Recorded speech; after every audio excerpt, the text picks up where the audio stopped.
day, sir. Today I will be discussing the, im- the importance of compliance with traffic separation rules in congested maritime zones. By the way, I am Midshipman Hamera Carl.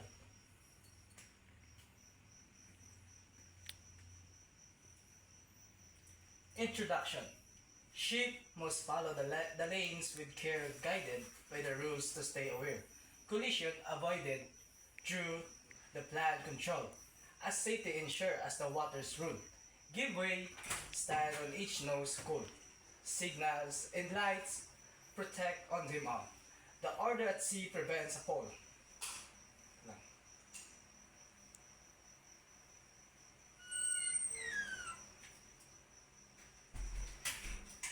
Compliance with traffic separation rules in congested maritime zone is crucial for ensuring safe and efficient vessel movement.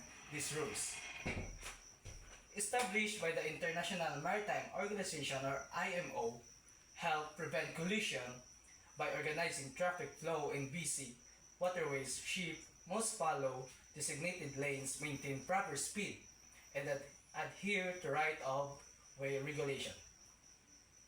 For the introduction of compliance with traffic separation rules, congested maritime zone, it is a strict compliance involves using navigational aids such as AIS or automatic identification system, radar, and electronic charts to ensure vessels remain within their assigned lanes.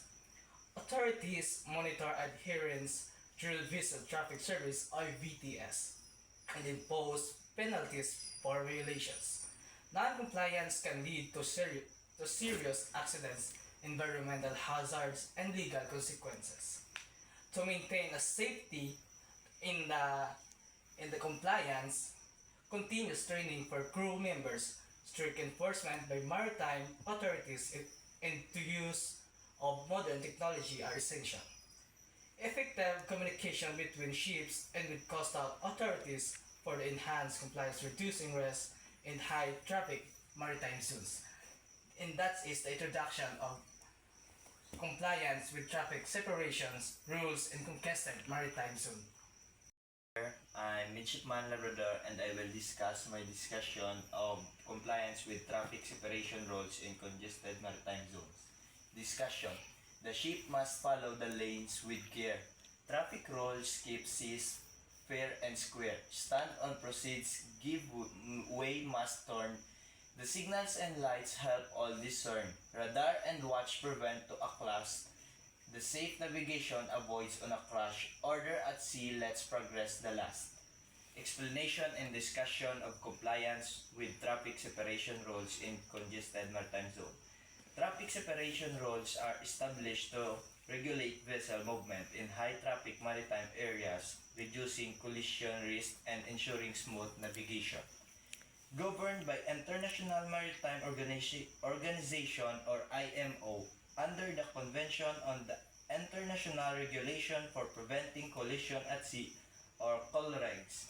These rules designate specific lanes from inbound and outbound traffic separation zone and precautionary areas. To comply, vessel must navigate within assigned traffic lanes, follow the correct direction of traffic flow, maintain safe speeds and distances, give way to larger or priority vessels when required, use navigational aids like AIS, radar, and VTS.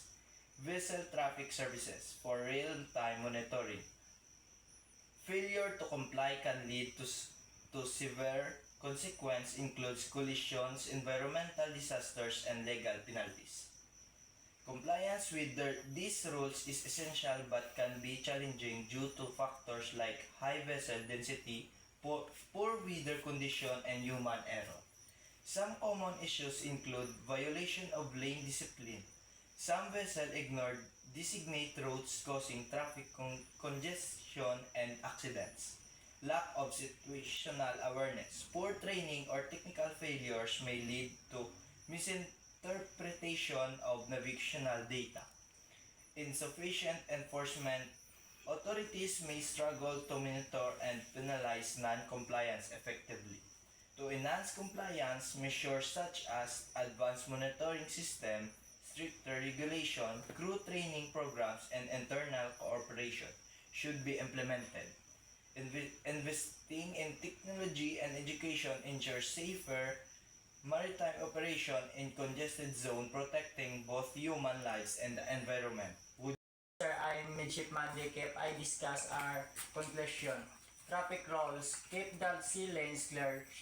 Ships obey to steer with the care. Stand on the hold. Give way the ship. Signals and lights prevent to drift. Radar and watch. Ensure to fear. A safety navigation brings all the near. The order at sea we must adhere. Explanation and conclusion of compliance with traffic separation rules in congested maritime. Compliance with traffic separation rules is essential for ensuring safe, efficient, and environmentally responsible maritime navigation. The rules set by the International Maritime Organization (IMO) under cool regs help manage vessel movement in high traffic areas, preventing collision and minimize risk. Vessel must adhere to designated lanes, maintain safe speed, and use navigation aids like AIS radar and VTS for monitoring. Recommendation. Recommendation is to follow the traffic lines, stay on track, obey the rules, and don't hold back. Stand on the tips or lead ministers. Use signals to make intent clear. Reader and watch must stay clear. Good communication to keep and seas clean and safety as must be seen. Explanation. Explanation of the recommendation. Ensuring compliance with traffic separation rules is crucial for maritime safety, particularly in congested zone where vessel traffic is high. These rules established and under IMO. Coloring helps prevent collision, improve navigational efficiency, and reduce environmental risk. However, challenges such as a human error or disability indicate enforcement and a technical failure can hinder compliance.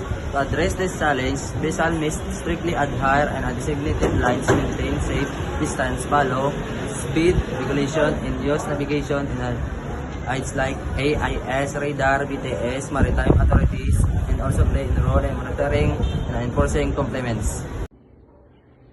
Recommendations.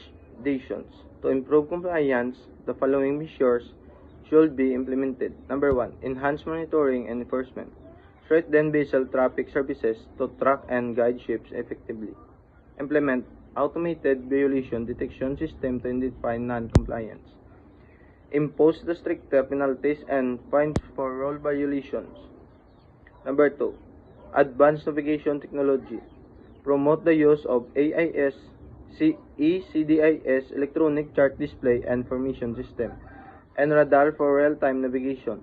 Integrate AI and predictive analytics to enhance decision making. Number 3. Crew training and awareness programs. Conduct regular simulation and drills to train crews in traffic separation rule compliance. Update training modules to cover modern navigational challenge and best practices. Number 4.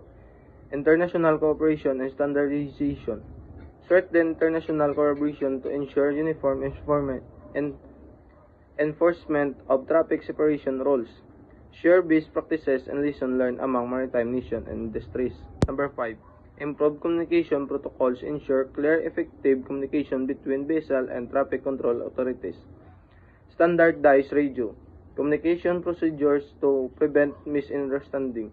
By implementing this recommendation, compliance with traffic separation rules can be significantly improved, enhancing maritime safety and efficiency while reducing accident risk. This is our end of our topic. Thank you for listening to our topic about compliance with traffic separation rules in congested maritime zone. Thank you for listening to our topic about about this, and we hope we give some knowledge in this topic.